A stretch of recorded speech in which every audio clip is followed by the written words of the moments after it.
Hello everyone and welcome back to the WCQ 2018 Berlin. I'm back with Dom Galizia. Hello again. And we are going to be covering some more Duel Links action for our exhibition tournament that we're running. So this next round we have, I believe it's Tom Viergutz versus, I believe that's Robin Bachofner. And it's a, oh yeah, what are they playing? So Robin's playing a Noble Knights deck. He's using Yami Yugi and he's using a balance skill. Yeah. And Tom is playing an alien deck, and he is using Jaden with the skill, the tie that binds. Right, so tell me a bit about these skills. What is balance for players that are not playing Duel Links right now? Balance it's exactly that. It allows you to draw a more well-rounded hand based on what you're playing in your deck. So it looks at your deck and it says, oh, you're playing these, and in terms of percentage or proportion of your deck, it says you're going to draw this amount of monsters or this amount of spells and traps. So could I get away with just playing like one trap card in my deck, a bunch of monsters, bunch of spells, and always get that trap card in my opening hand? Doesn't work like that. Oh, because it will look at the odds and say, exactly. well, it's below a certain threshold, you probably wouldn't draw it. Okay, that's super interesting. And what about the other skill that we're seeing from Tom? So the tie that binds, really, really good skill. All monsters you control gain 100 attack per each monster you control. Right, okay. Each other monster. So if you have 3 monsters, each monster you control gets 300 attack. So it's like a field spell that adds on like 900 additional Exactly damage. that, but it's not a field spell. It's just one of those skills that you can activate once per turn, and that's the good part to it. Is the attack increase permanent, or so every turn you can get plus 300? Oh, is it until end of turn? Yeah. So you activate it once per turn at any point that you would like to activate the gain in attack. That's super interesting. While our players are loading the game now, let's take a look at what the Noble Knight versus Alien matchup kind of looks like. Who wants to be the aggressor? Who's trying to turtle up until they get there? I think I played Alien for a while, and the Alien deck is really good. You're really trying to utilize tricks, if you like, to get those A counters onto your your opponent's monsters, and then gobble them up basically, because each counter makes your opponent's monster lose 300 attack and defense. The awesome counters. Yes. Well, not so awesome counters if you're playing against the alien player. Yeah, and the Noble Knight has a lot of versatility and it has a lot of destruction, so it can go either way. I just think the alien deck has a lot more long game. Okay, well, our game's loaded, so if we just bring that up for you guys, we'll be able to jump right in and see how this plays out. Madrout coming straight out. Good opening for Robin. Yep. And he's also got Noble Arm's Destiny, which once per turn prevents a Noble Knight monster from being destroyed. That is incredibly strong, if I'm not mistaken. Really good. Noble Knight Dreisten. This setup is super difficult to play through, right? Because the Noble Arms, when it's destroyed, it gets to re-equip to Noble Knight. As long as Dreisten's in play, your opponent can't choose any other monsters to target, right? Correct. Apart from Dreisten. And Dreisten, once per turn, will prevent itself from being destroyed. Correct.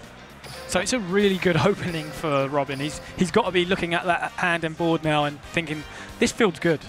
Yeah, and if the Noble Arms of Destiny gets destroyed, you can re-equip the Noble Arms of Destiny, and if you equip it to the Dreisten in his opponent's turn, he can clear a face-up card. One of the biggest strengths of Dreisten has always been being able to trigger it in your opponent's turn, being super strong. Yeah, I mean, as I say, it's very versatile, and it's really, you really need to think about how you're going to play it. We can see there that Tom has set the Alien Warrior, and he's now setting those spell and trap cards to try and control the field. It's going to be an interesting matchup, I think. I mean, it's super fun to see Jaden playing aliens. I'm sad it's not Neospatians. You guys might see some Neospatians being played a little bit later this year in the regular TCG. Yep. So, yeah, he's going to proceed to the battle phase. Interesting. He chooses to leave the Dreisten in defense mode. What kind of trap cards hard punish? Do you have? You don't have Mirror Force in Duel Links. Wall of Disruption is really, really prominent in the game. It's, if you like, a card that most people are playing or can very highly considering playing at least one. And right now, if he took those 2 monsters to attack position, they would have both lost 800 per monster he controls, so 1,600 each. Yeah. And he's just going to hurt after that. But it doesn't affect monsters in defense mode. Correct. Which is why he's left the Dreisten in defense mode. Right, I see. So Alien Telepath and I can't make out what that that's trap card is. Regretful Rebirth. It would summon a monster from the graveyard, and it would gain 100 attack and defense. So again, I'm kind of interested to see where he goes with this. He has got some live traps, I believe, from the last turn. So Alien Telepath puts a counter on a target monster, right? So it has to be Dryston? No, Alien Telepath allows you to remove a counter, which Madrout has because it destroyed Alien Warrior. Alien Warrior then puts counters on it after damage. So now he wants to use Telepath's effect to destroy one of the spell and trap cards that Robin has, but he's responding with the Typhoon. And yeah, the Typhoon, he's going to target his own Noble Arms Destiny and talk about exactly what we said earlier. Destroys the Noble Arms Destiny, it goes to the graveyard, gets re-equipped, puts it back on Dryston, then Dryston gets protected from being destroyed again. Yep. And he clears a face-up card. Exactly. Wow, that's it's quite versatile. That's pretty disruptive. And obviously he can't attack into that, so yeah, you got to double attack if you want to get over the Dryston. Yep. Here comes the Paleozoic. It's going to... which Paleozoic card is that? It's an ultra rare, and it's going to target and flip face down. So the Noble Arms Destiny can't return. Exactly. And now he's going to... Yeah. The Regretful Paleozoic he's going to summon back the Warrior. Yep. And he's going to gobble up that Madrout. He might even go for the face down, actually. Well, he'll go for both because he'll have two monsters. Oh, and he's going to be in a very strong position. It's going to be down to Robin to actually draw an overnight to make some action happen. So he's just going to look for this really attack-minded board. He has an additional Regretful Rebirth as well. So he's in a really strong position, is Tom. And he's going to activate that skill, that character skill, which is going to give them all extra attack, additional attack points.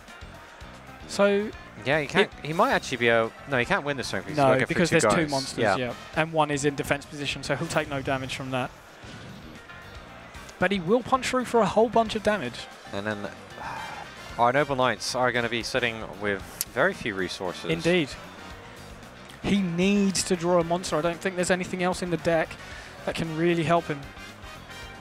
Yeah, unfortunately, Alien Warrior, not a warrior type monster, so it's not like you can equip your Noble Arms Arthur to it and then start clearing up your opponent's back row. Nope. Oh, enemy control, never mind. So he's going to tribute and take control. Yeah, and then he just attacks for game. Yep. It's really aggressive. He's just banking on him not playing Sphere Karibo, which sees a lot of plays. Less so now, actually, to be honest, but he's just going for game.